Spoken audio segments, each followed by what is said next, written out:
Thank you for joining me here today and participating in the MSEA Campaign 2016 process that allows educators from all over the state to hear directly from you. Today's interview is just part of the candidate recommendation process, which has also included your written responses to more than a dozen policy questions. Candidate questionnaires and interviews will be made available to the MSEA Endorsement Council and the MSEA Representative Assembly delegates, and ultimately the National Education Endorsement Council, as our process for a federal office specifically includes the NEA. We plan to post links to these materials on our website to allow members an opportunity to review your responses and participate in the endorsement process. So let's get started. Thank you.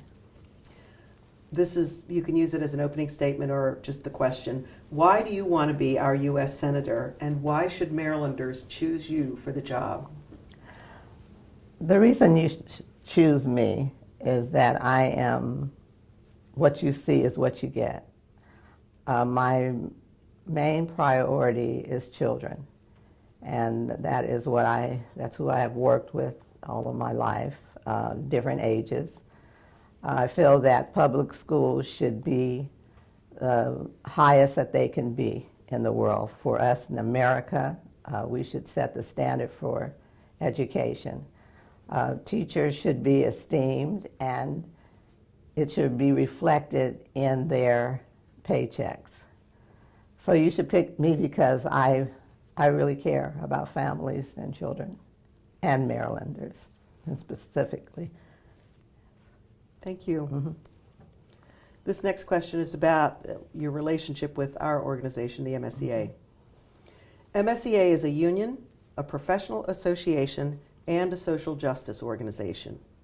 Our members are leaders on issues that are in the best interests of students, educators, and working families across the state. We're often at the center of issues that have incredible importance to all Marylanders, since we all share the goal of creating world-class schools for every student. How would you work with MSEA in setting your agenda and tackling big issues of common interest? First of all, I would come from the community in which I live. I represent working people. I'm a wife, a mother, a grandmother, and we all want the same thing. I have found that we all want the best for our children, and we all want them educated. Even if we can't provide financially what we would like for them to have, we would like for them to have access, or for someone to refer us to where we can help our children develop their potential. And I really appreciate this organization because you all are advocating for the things that we might not necessarily get to tell the people who have funds that could assist us. And you focus on those who may not be able to speak for themselves. I appreciate you bringing in social justice into education, because it's all related, and that you go as far as to appeal to the federal government to set aside funds to help students that are disadvantaged and those with special needs. As I said, I would advocate for those in my community, those in my county, and in the state of Maryland. My experience has been that I've done this on a volunteer basis all my life. Excuse me, I had to cough. You can cut that out. Thank you. The next question is about testing. Congress recently approved and President Obama signed the Every Student Succeeds Act. MSEA was a strong supporter of this legislation that replaces the failed policies of No Child Left Behind and puts the onus of policy matters related to testing, school accountability, teacher evaluation, and support for low-performing schools back to the states and school districts. Specifically related to testing, do you support President Obama's recommendation to limit the amount of time spent on mandated testing to no more than 2% of instructional time? Yes, I do. And I'm very glad that he has signed that act. and that we won't have the other mandates on over testing, because testing is not always the best way to see if a student is doing well. Some students don't test well, and it also puts pressure on teachers sometimes to teach to the test rather than observing in real time, in a holistic approach, how students are retaining information and be able to apply it to what they have to in learning and going on to become productive in their communities and to get a job. Thank you. And beyond the amount of testing, the amount of time we spend on testing, what is your opinion on the appropriate role of those tests? What role do they have in student placement, student graduation, high-stakes personnel decisions for teachers and principals?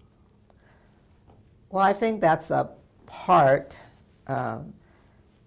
it should be a part of the overall picture, and not necessarily the heaviest emphasis put on that, but allowing students to show what they've learned, and even getting their concept of what they feel they've been taught, and so that they're also are able to impart the knowledge that they are getting in the classroom. We want them to be able to actually use these things. We want them to want to learn more. And so the testing may not always increase that. They might feel like they're being measured by certain grades or percentages that they might not be able to come up to, but that does not mean that they have not learned. So I think it has to be an overall. Thank you. Thank you. And this is the last question that has to do with Campaign 2016. Mm-hmm. I want to give you an opportunity to share with our members any closing thoughts. I'm particularly interested in your thoughts on how you win this very competitive race and what immediate priorities you have once taking office in 2017. Okay, thank you.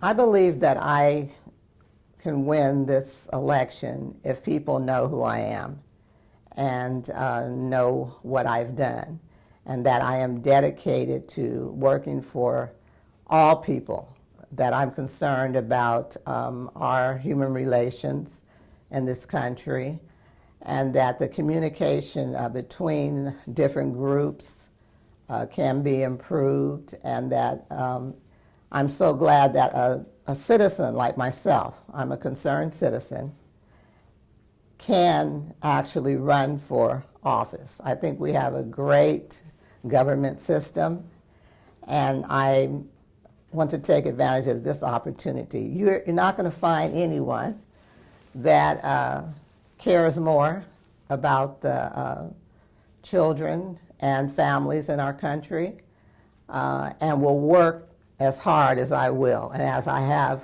during my life on a volunteer basis. So if you get to know me, and I'm looking forward to being in debates and going places where I can meet more people so they can know that I'm here. And as I said, what you see is what you get. What I would like to do when I get into office is meet the other senators and the other lawmakers and find like-minded people that we can work together.